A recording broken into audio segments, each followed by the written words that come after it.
Bonjour à toutes et à tous. Alors, je suis Bertrand Yann. Alors, je vous propose de regarder cette série de 5 vidéos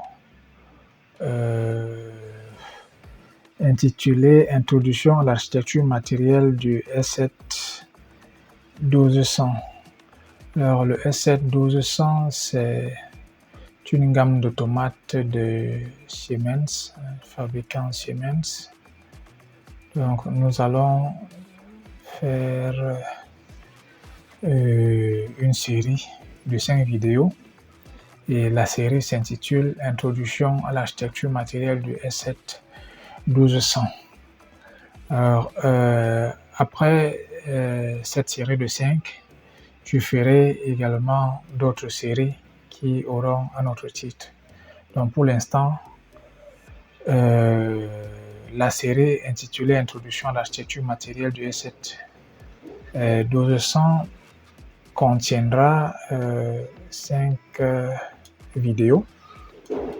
La première vidéo portera sur l'architecture matérielle du S7 1200, S7 1200 si vous préférez. La seconde vidéo portera sur le fonctionnement, donc là ça sera de façon générale, le fonctionnement d'un processeur automate.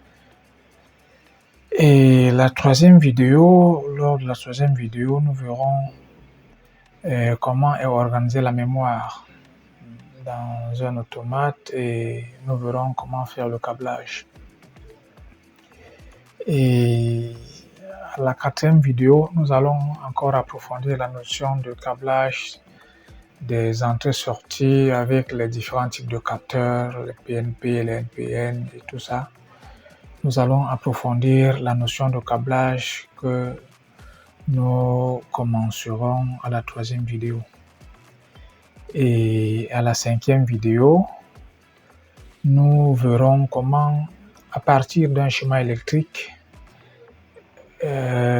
penser à un programme automate ou écrire un programme automate. Bon, ça sera fait en langage à contact, en langage ladder, en abrégé LD. Donc voilà le contenu de cette série de 5 vidéos intitulée Introduction à l'architecture matérielle du S7 1200 de Siemens. Après cette introduction, nous allons poursuivre directement avec la partie 1 de cette série, l'architecture matérielle du S7 1200. Alors,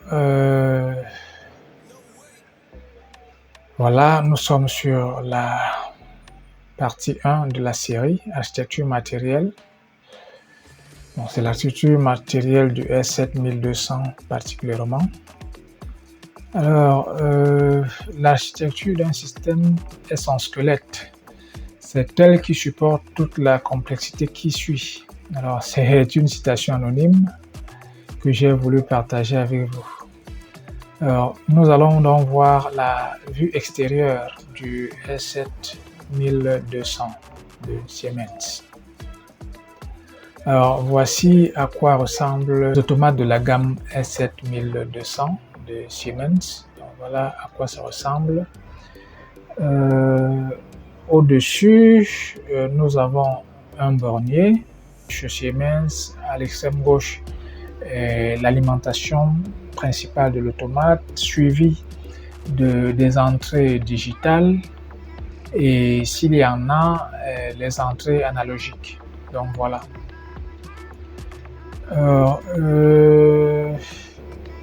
Ici, nous avons 3 voyants. Un voyant run stop, un voyant error et un voyant ment. Alors, ce sont des voyants d'état. Il y a un voyant de mode de fonctionnement de l'automate et 2 voyants d'état de fonctionnement de l'automate. Ici, on a une série de voyants qui sont des voyants d'état des différentes entrées. Ici, nous avons les voyants d'état des différentes sorties de l'automate. Alors, sous ce capot se cachent également des bornés, comme ce que nous apercevons ici. Pour bien les voir, on tire sur ce cache pour avoir un accès facile, un accès libre, je dirais même, à ces bornés ici. L'articulation de ce cache est ici, donc l'axe de rotation de ce cache est ici. Donc ça sera pareil pour ce cache-ci, son axe de rotation est ici. Ici, donc en tirant ici, on aura un accès facile au bornier des sorties qui se cache en dessous. Bon, on verra tout à l'heure, ici également, il y a un connecteur pour la communication de cet automate. Donc, comme je disais tout à l'heure, ici, nous avons des voyants d'état des entrées que nous avons ici. Et ici, nous avons les voyants d'état des sorties qui se cachent sous ce volet.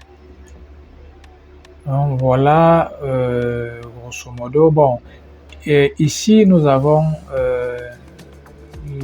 la série du processeur qui est dans cet automate. Et remarquez que ici, en dessous de la référence du processeur, nous avons DC bar, DC bar, DC. Qu'est-ce que ça veut dire? Le premier DC veut dire que l'alimentation principale de cet automate, c'est une alimentation continue, une alimentation DC, alors qui est souvent du 24 volts. Le deuxième DC indique que les signaux d'entrée seront en DC également. C'est ce que veut dire le deuxième DC. Le troisième DC veut dire que les sorties de cet automate sont des transistors. Alors, nous allons passer au slide suivant. Alors, ici, nous avons un automate CPU. Ici, nous avons une CPU 1211C. Mais par contre, vous remarquez que ici, nous avons DC bar RLY. L'indication qui est en troisième position indique le type de sortie que nous avons sur l'automate. Et pour ce cas d'espèce, RLY veut dire que nous avons des relais. Ce sont des relais, n'est-ce pas, qui servent de commutation ici à la sortie de notre automate. Alors, nous avons toujours, comme pour l'image précédente que je vous ai présentée, les voyants de mode de marge, les voyants d'état de la CPU, les voyants d'état des différentes entrées de l'automate, les voyants d'état des différentes sorties de l'automate. Nous avons ici ces trappes qu'on peut basculer vers l'arrière pour avoir accès soit au bornier qui est ici, pareil ici. On peut tirer sur cette trappe-ci pour avoir accès au bornier de sortie qui est sous cette trappe-ci. Alors, nous avons une petite légende ici qui nous indique que le 1 ici, c'est la prise d'alimentation. Bon, comme je vous ai dit, c'est l'alimentation principale de l'automate. Alors, le 2, c'est le logement de la carte mémoire. Alors, en ouvrant cette trappe-ci, on verra un logement ici qui est prévu pour supporter la carte mémoire. En 3, nous avons les connecteurs amovibles pour le câblage utilisateur. Donc, comme je vous ai dit, on a un bornier ici, c'est ça qui est appelé connecteur. Connecteur ici, il s'agit de ces différents borniers. On a des borniers pour les entrées, on a les borniers ici pour les sorties. Pour avoir accès libre à ces borniers, on tire sur ces trappes. Alors, en 4, on nous indique que nous avons des voyants d'état des entrées et des sorties ici. Et en 5, nous avons un connecteur Profinet qui est un connecteur de communication qui permet de connecter la CPU à un réseau industriel. Voici une autre image, presque pareille à la toute première image que nous avons vue. Bon, ce qu'on peut remarquer, c'est qu'elle est peut-être d'une résolution meilleure. Alors, ce qui fait que ici, on voit plus clairement les trois voyants. Ici, le voyant Run Stop que nous avons expliqué déjà. La série de voyants Error Ment. Ici, les voyants d'état des entrées, les voyants d'état des sorties, le type de processeur installé dans cet automate, le type d'alimentation que supporte cet automate, comme la sortie est DC, ça veut dire qu'ici, au lieu des relais, nous avons plutôt des transistors. Bien également, à ce niveau-ci, nous aurons un connecteur Profinet pour la communication au réseau industriel. C'est vrai que sur les images que je vous ai présentées, elles portent toutes ici au début DC, mais je vous fais remarquer que sur certains automates de la gamme S7 1200, nous avons ici AC. Donc ça veut dire que l'alimentation principale de l'automate ici, ça sera une alimentation en alternative, une tension alternative qui sera appliquée ici pour alimenter cet automate.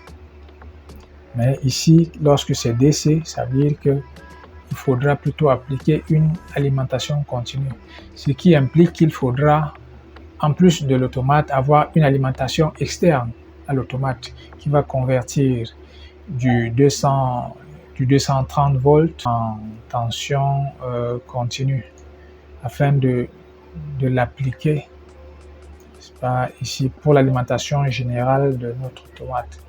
Bon, bien entendu, il faudra dimensionner cette alimentation en fonction de toute la connectique qui va utiliser cette alimentation. Voilà pour ce qui est de la vue extérieure d'un automate de la gamme S7 1200 chez Siemens. Nous allons voir maintenant ce qui se cache sous les capots, ce qui se cache dans la coque, dans le boîtier d'un automate de la gamme S7 1200. Alors, ça, ce sont des images. Bon, c'est pas des images du même automate, c'est juste un ramassis d'images que j'ai fait juste pour vous montrer ce qu'on peut retrouver sous le capot d'un automate. Donc, l'objectif ici n'est pas de reconstituer entièrement le contenu qui est sous le capot d'un automate, c'est juste pour que vous ayez une vue de ce qu'on peut retrouver sous le capot d'un automate de la gamme S7 1200. Donc ici nous avons l'alimentation qui est quelque part ici, nous avons les différentes entrées. Cette séparation-ci le plus souvent indique que ici on a des entrées analogiques. Le plus souvent c'est pour ça qu'on sépare le bornier ici pour indiquer que c'est un autre type d'entrée ici. Le plus souvent c'est ça. Bon, lorsque cette carte est dans son boîtier, on indique clairement à quoi sert chaque borne ici. Donc, il n'y a pas à se faire des soucis à ce niveau-là. Donc, sur le boîtier de l'automate, c'est clairement écrit, marqué ici AC, entrée digitale, entrée digitale 1, 2, 3, machin. Et également ici, c'est clairement marqué que c'est une entrée analogique. Donc il n'y a pas de souci à se faire. Alors ça c'est une carte mère d'un automate de la gamme S7 1200. Ici c'est le processeur de l'automate. Bon, ici nous avons la mémoire flash de l'automate. C'est cette mémoire qui contient le programme utilisateur. Bon, ici nous avons le bornier des sorties. Ici nous avons le connecteur réseau dont on a parlé tout à l'heure, connecteur Profinet. Alors ceci veut dire que ça et ça, ce sont d'autres connecteurs qui, leur présence veut dire que cette carte-ci fonctionne avec d'autres cartes. Donc, on associe à cette carte-ci d'autres cartes pour le fonctionnement de cet automate-ci. Donc, c'est pour ça que vous voyez ces connecteurs-ci. Bon, ça, ce sont des condensateurs. Ça, c'est une self pour le filtrage. Bon, voilà grosso modo les éléments. Bon, c'est un processeur qui est cadencé à 25 MHz. Hein. Ça, c'est un oscillateur ici. C'est pas qui cadence le fonctionnement de ce processeur. Ça, c'est le filtre, un filtre pour ce connecteur. Donc, voilà un peu ce qu'on peut dire sur cette carte. Sur cette image, nous avons la carte qui traite l'alimentation électrique d'un automate de la gamme S7 1200. Ça veut dire que lorsque l'automate va recevoir une alimentation AC sur le bornier d'alimentation, cette alimentation va se retrouver sur cette carte-ci. Pour un automate, ça c'est le cas d'un automate de la gamme S7 1200 qui a une alimentation AC. Donc cette alimentation AC partira donc du bornier d'alimentation qu'on a vu précédemment, se retrouver ici grâce à ces connecteurs-ci. Cette alimentation donc sera traitée ici. Ici par exemple, vous voyez un redresseur ici, un filtre réseau qui est ici, et il y aura tout un traitement qui sera fait. Voilà ce condensateur de filtrage. Voilà, et ici on a un transformateur haute fréquence, n'est-ce pas? Donc cette tension 220 volts va arriver à cette carte-ci, et cette carte va donc convertir la tension 220 volts en 24 volts DC. On a vu à quoi ça servait, pour alimenter les différentes entrées-sorties de l'automate. Et bon, probablement aussi des tensions qui permettent à la carte mère de fonctionner, notamment une tension de 5 volts, hein, probablement. Alors ici nous avons une autre carte d'un automate de la gamme S7 1200. Bon, ici comme je vous ai dit, hein, c'est pas, toutes ces cartes là ne viennent pas d'un même automate, donc n'essayez pas de reconstituer intégralement le contenu d'un automate de la gamme S7 1200 sur la base de ces images-ci. Donc c'est juste, c'est un ramassis d'images que j'ai fait, juste qu'on voit ensemble ce qu'on peut retrouver dans un automate de la gamme S7 1200. Donc sur cette carte-ci, on a ce bornier-ci. Nous avons vu que à gauche, on a l'alimentation. Ici, nous avons les entrées. cette séparation-ci veut dire le plus souvent chez Siemens que ici nous avons les entrées digitales, ici entrée analogique.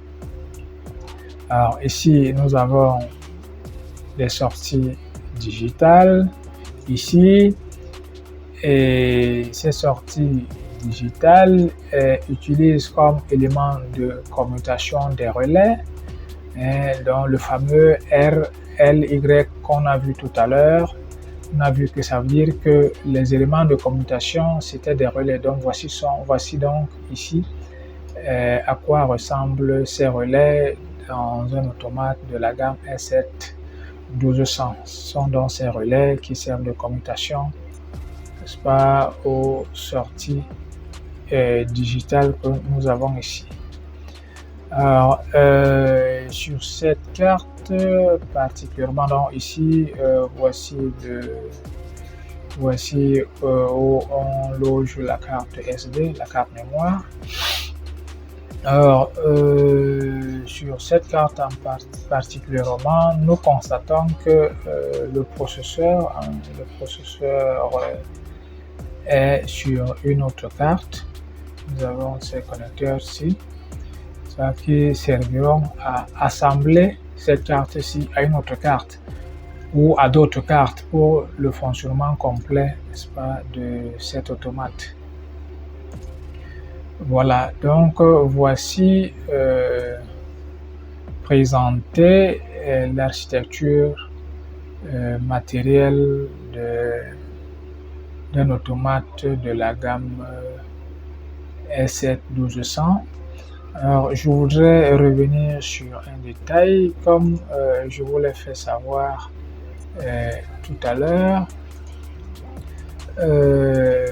Les automates sont alimentés en AC.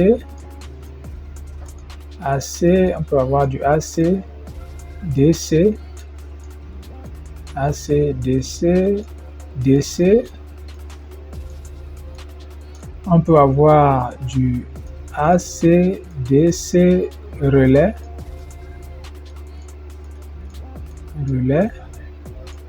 On peut avoir du DC, on peut avoir du DC ici, DC,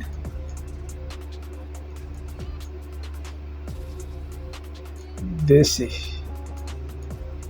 Donc voilà les trois configurations qu'on retrouve. On a du AC, DC, DC, on a du AC, DC relais, on a du DC, DC, DC. Donc, ceci conclut cette première vidéo de la série intitulée Introduction à l'architecture matérielle de l'automate de la gamme S7 1200 de Siemens. Alors, je vous remercie pour votre aimable attention. S'il y a des éléments qui n'ont pas été bien expliqués dans cette vidéo, vous me ferez des remarques en commentaire et je verrai quoi faire, n'est-ce pas, pour vous satisfaire. Alors, ceci dit, je vous dis ciao et j'espère vous retrouver très bientôt. Merci.